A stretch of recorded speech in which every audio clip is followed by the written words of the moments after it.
Salam alaikum. Aujourd'hui, je vais vous présenter une application. Alors, j'avais déjà fait une vidéo sur une application ou un site enfin, ça existe en ligne aussi, que j'utilise qui s'appelle Ayat. Et en fait, entre-temps, on m'a fait découvrir une autre que je trouve beaucoup mieux. Alors, je trouve beaucoup mieux l'application. Le site internet, il y a des choses qui manquent.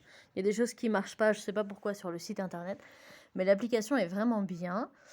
Donc, je vais essayer de vous montrer. Donc, ça s'appelle Golden Quran ou bien El Quran al-Zahabi.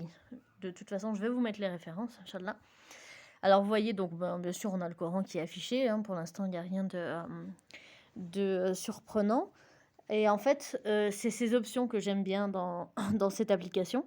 Alors, par exemple, j'espère que vous allez voir si je sélectionne... Ah, voilà, je me trompe toujours. Donc, quand j'appuie longtemps, là, j'ai appuyé longtemps sur un verset, ça me met les deux pages. Je peux voir si c'est une page de gauche ou une page de droite. Ça sert pour ceux qui mémorisent. Si je tape juste un petit coup sur le verset, j'ai ça qui s'affiche.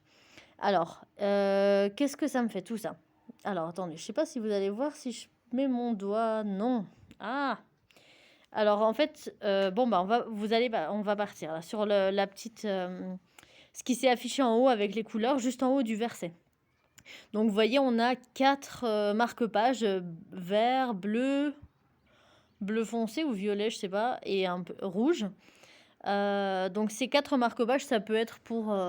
si vous voulez sélectionner, enfin, mettre des marque-pages sur certains versets selon des thèmes, par exemple, ou je ne sais pas, je sais pas, pour un cours, et puis d'autres persos, et puis d'autres sur le thème du prophète, sallam, ou d'autres thèmes, je ne sais pas, chacun après, selon ses méditations, ses recherches, sa vie quotidienne, etc.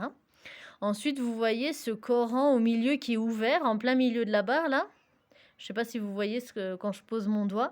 Ça, ce Coran, c'est pour mettre un marque-page. Non, pardon, pas un marque-page, mais pour retenir où vous vous êtes arrêté dans votre lecture, en fait.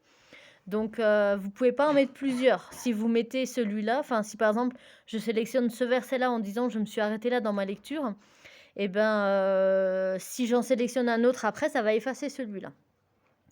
À côté du Coran, ici, on a un stylo. Hop, un stylo. Bon, vous avez vu, hein. Ce stylo-là, c'est pour prendre des notes. Si vous voulez prendre des notes sur ce verset, une réflexion que vous vous êtes faite, des recherches que vous voulez effectuer plus approfondies, puis là, vous n'avez pas le temps, quoi que ce soit, vous pouvez prendre des notes. Et ensuite, vous pouvez retrouver toutes vos notes, je vous montrerai à un autre endroit. Le petit truc d'à côté, c'est pour partager. Alors, je l'ai essayé tout à l'heure, juste avant de faire la vidéo. Ça tournait, ça tournait, ça tournait. Bon, je sais pas si c'est ma connexion ou si c'est ça. Bon, si ça marche pas vraiment, je ne sais pas. Et bien sûr, la flèche d'à côté, c'est pour écouter ce verset. Alors, moi, je l'ai mis en arabe, les paramètres. Il y a le choix entre arabe et anglais. Moi, perso, je préfère arabe, enfin, surtout dans les applications religieuses. Mais voilà, il n'y a pas français, mais arabe ou anglais. Alors ensuite, ce qui nous intéresse maintenant, c'est en bas. Au terme des options, c'est ça qui m'intéresse le plus. Parce qu'il a beaucoup d'options que Ayat n'avait pas, par exemple, ou pas autant.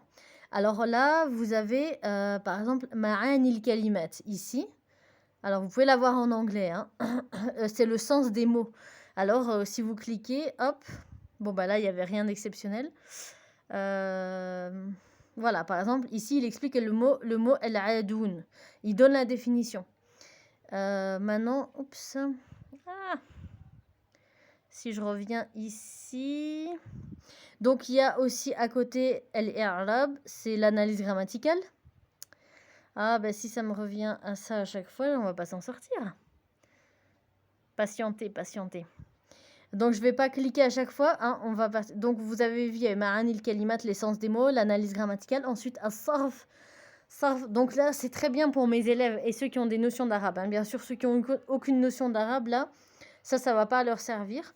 Sarf, donc ça va servir à tous les mots. En fait, ils vont vous mettre... je vais aller cliquer. Bon, bah là, il n'y en avait pas. Hop, je vais voir dans le verset suivant. Non, toujours pas. Ok. Ils vous mettent le mot et ils vous expliquent comment le décortiquer pour retomber à sa racine, en fait. Ensuite, al-balagha, ça va vous expliquer toutes les figures de style qu'il y a dans ce verset. Asbab al-nuzul, c'est les causes de révélation, s'il y en a. Il n'y en a pas à tous les versets. Ensuite, moi, j'ai mis traduction française. Alors là, c'est des options, c'est moi qui ai choisi ceux que je voulais mettre en premier, d'accord? Mais quelqu'un qui veut, par exemple, juste la traduction française, il peut mettre ça tout en haut. Donc, j'ai mis il y a 3 traductions françaises différentes, donc ça permet de comparer aussi parfois. Al-Mu'jam, c'est le dictionnaire. Puis après, c'est tout des tafsirs, etc. Moi, j'ai mis différents tafsirs ici qui m'intéressaient.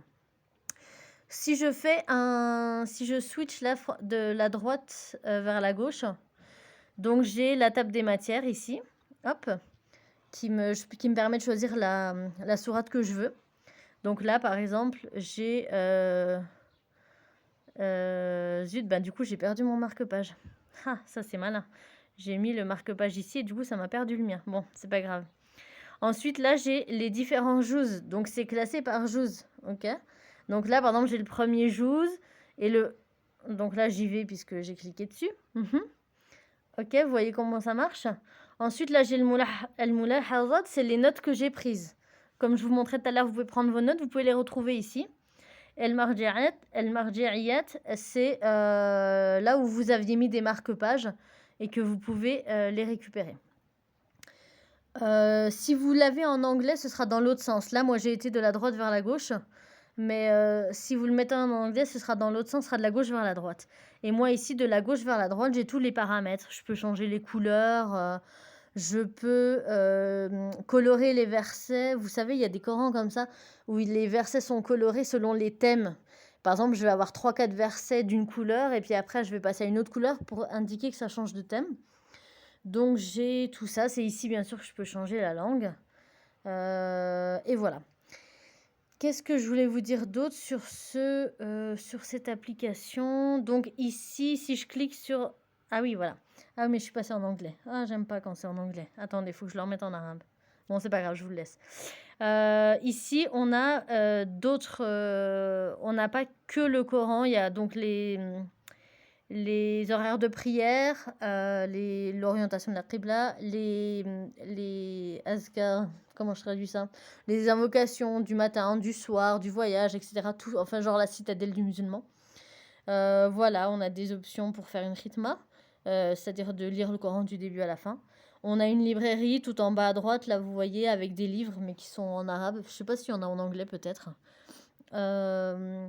Voilà, en gros, tout ce qu'il y a dans cette application. Voilà, je pense que j'ai fait le tour. C'est déjà 8 minutes, je crois que c'est déjà pas mal. Donc, je vais vous mettre le nom en commentaire, Inch'Allah. Allez, salam alaikum.